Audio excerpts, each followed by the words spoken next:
Hello दोस्तों, नमस्कार। आप सभी का स्वागत है आपके अपने यूट्यूब चैनल रवि सैलानी पर। जैसे कि दोस्तों आप जानते हैं कि मैंने आपको बताया था कि मैं क्या प्रत्येक दिन आपको एक वीडियो लेकर आऊँगा, और इसी वीडियो के संदर्भ में जो हमारा लगातार टॉपिक चल रहा है वो चल रहा था हमारा क्या, दिल्ली सल्तनत।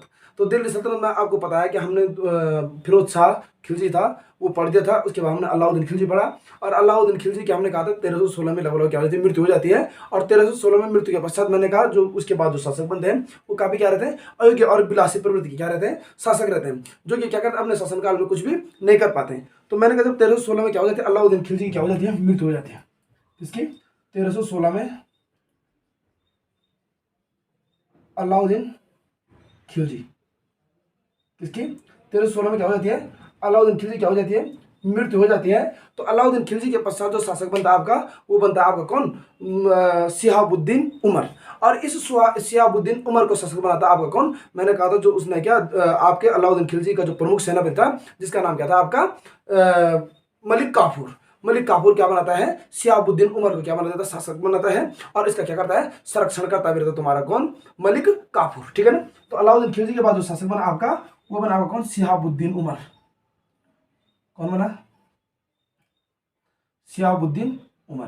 ठीक है ना। और शिहाबुद्दीन उमर को मतलब मैंने कहा शासक बना, तो वो बना था कौन, मलिक काफूर, जिसने दक्षिण भारत की विजय में बहुत अहम भूमिका निभाई थी। किसने, मलिक काफूर ने। ठीक है ना। और मलिक काफूर इसका क्या बनता है, संरक्षक बनता है। किसका, आपका शिहाबुद्दीन उमर का। ठीक है ना। परंतु मैंने कहा ये योग्य शासक नहीं थे, जिस कारण से क्या नहीं होता, ये ज्यादा समय तक क्या नहीं कर पाते, आगे शासन नहीं कर पाते। उसके पश्चात जब शिहाबुद्दीन उमर क्या बनता है, आपका शासक बनता है, इसके तुरंत बाद आपको जो शासक बनता है वो बनता है कौन, कुतुबुद्दीन मुबारक शाह खिलजी। कौन बनता है, कुतुबुद्दीन मुबारक शाह खिलजी। आता है कभी कभी क्वेश्चन, कुतुबुद्दीन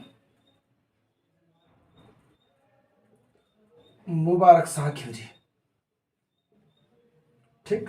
और इंटरेस्टेड है ये भी कि जो आपके क्या, कुतुबुद्दीन मुबारक शाह खिलजी ये बंदा 1316 से लेकर 1320 तक, कब 1316 से लेकर और 1320 तक आपका शासक कौन बनता है, कुतुबुद्दीन मुबारक शाह खिलजी क्या बनता है, आपका शासक बनता है। परंतु जैसे ही शासक बनता है, ये क्या करता है, स्वयं को क्या कर देता है, खलीफा क्या कर देता है, घोषित करता है। क्या करता है, स्वयं को क्या करता है, खलीफा घोषित। आता है क्वेश्चन कि दिल्ली सल्तनत में स्वयं को खलीफा घोषित करने वाला शासक था आपका, वो कौन था, कुतुबुद्दीन मुबारक शाह खिलजी। अब इसको स्वयं को खलीफा घोषित करने के लिए इसके पीछे एक क्या थी, बड़ी उपलब्धि थी। इसने क्या किया था, देवगिरी पर क्या किया था, आक्रमण किया था। कब, 1318 में, 1318 में क्या किया था, देवगिरी पर आक्रमण किया था, देवगिरी पर आक्रमण। ठीक है ना। और इसी विजय के उपरांत इतना खुश हो जाता है कि मैंने कहा स्वयं को क्या करता है, खलीफा। मतलब इस विजय को करने के पश्चात एक बड़ी उपलब्धि थी इसके लिए, और बड़ी उपलब्धि होने के कारण इसको स्वयं को क्या करता है, क्या कर देता है, खलीफा क्या कर देता है, घोषित कर देता है। परंतु ये जितने भी राजा हुए हैं आपके, कुतुबुद्दीन मुबारक शाह खिलजी हो चाहे कोई भी हो, ये सब कैसी प्रवृत्ति के थे, आपके विलासी प्रवृत्ति के राजा। कैसी प्रवृत्ति के राजा था, आपके विलासी प्रवृत्ति। ठीक है ना। कैसी प्रवृत्ति के राजा था, आपकी विलासी प्रवृत्ति। ठीक है ना। मैंने कहा जो कुतुबुद्दीन मुबारक शाह खिलजी था, कैसे प्रवृत्ति का राजा था, आपकी विलासी प्रवृत्ति का राजा था। और उससे बड़ी बात यह है कि क्या करता था, कभी क्या स्त्रियों की पोशाक धारण करता था। कौन, कौन का, कुतुबुद्दीन मुबारक शाह खिलजी क्या करता था, स्त्रियों की पोशाक धारण करता था, स्त्रियों की पोशाक धारण करता था। ठीक है ना। तो क्वेश्चन आता है, स्त्रियों की पोशाक धारण करने वाला जो दिल्ली सल्तनत का शासक था और खिलजी वंश का था, वो था वो कौन, कुतुबुद्दीन मुबारक शाह खिलजी। और एक इतिहासकार वो है बर्नी। बर्नी कहते हैं कभी कभी क्या, ये नंगा भी क्या दौड़ता था, दरबार में दौड़ता था। कौन कहते हैं, इतिहासकार बर्नी कहते हैं कि आपको कुतुबुद्दीन मुबारक शाह खिलजी है क्या, नंगा भी क्या दौड़ता था, कभी कभी दरबारियों के बीच दौड़ा करता था। और स्त्रियों की पोशाक धारण करने वाला जो शासक था था आपका कुतुबुद्दीन मुबारक शाह खिलजी। परंतु कुछ अल्प समय के लिए फिर एक शासक और बनता है जिसका नाम था नासिरुद्दीन खुसरो शाह। क्या, नासिरुद्दीन खुसरो शाह। नासिरुद्दीन खुसरो शाह भी क्या बनता है, शासक बनता है। ठीक। अब जब नासिरुद्दीन खुसरो शाह शासक बनता है, तो इस नासिरुद्दीन खुसरो जो नासिरुद्दीन खुसरो शाह था, ये किस कहता है, कुतुबुद्दीन मुबारक शाह खिलजी क्या करता है, हत्या करता है। और उसके बाद नासिरुद्दीन खुसरो शाह क्या बन जाता है, राजा बन जाता है। ठीक है ना। परंतु इसने अपने आप को क्या कहा, स्वयं को पैगंबर का सेनापति। सेनापति पैगंबर का मतलब, पैगंबर मतलब जो भगवान है इस्लाम धर्म में, उसका क्या माना, अपना सेनापति माना। ठीक है ना। पैगंबर का क्या माना, इसने अपने आपको सेनापति माना।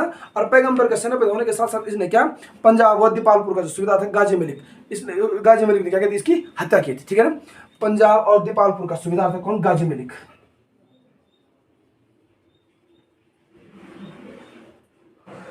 पंजाब और दीपालपुर का सूबेदार था वो कौन? गाजी मलिक। और गाजी मलिक किसी क्या कर देता है? हत्या कर देता है, ठीक है ना। पंजाब और दीपालपुर का सूबेदार था कौन? गाजी मलिक। तो ये सभी मैंने कहा तीनों शासक जो रहे हैं वो आप क्या रहे? अयोग्य रहे हैं। और इसके तत्पश्चात यहाँ पर क्या होता है? आपका खिलजी वंश क्या समाप्त हो जाता है और नेक्स्ट वंश जो नेक्स्ट नए वंश की स्थापना हो जाती है 8 सितंबर 1320 को। जो नया वंश आता हुआ था आपका तुगलक वंश, और जिसका संस्थापक होता है कौन? गियासुद्दीन तुगलक, ठीक है ना। तो मैंने कहा आपका जो नेक्स्ट शासक बनेगा उसके वो आएगा आपका 8 सितंबर 1320 को। कौन होता है आपका शासक? गियासुद्दीन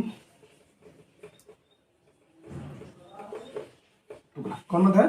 गियासुद्दीन तुगलक शासक बनता है। और गियासुद्दीन तुगलक अब क्या बैठता है? तुगलक वंश क्या डाल देता है? दिल्ली में नींव डाल देता है, ठीक है ना। तो ये था दोस्तों आपका कौन? खिलजी वंश। खिलजी वंश आपका समाप्त हुआ। और अब हम नेक्स्ट टाइम जो आपका वंश पढ़ेंगे वो वंश पढ़ेंगे आपका कौन सा? तुगलक वंश। तो ठीक है, फिर आज के लिए इतना काफी है।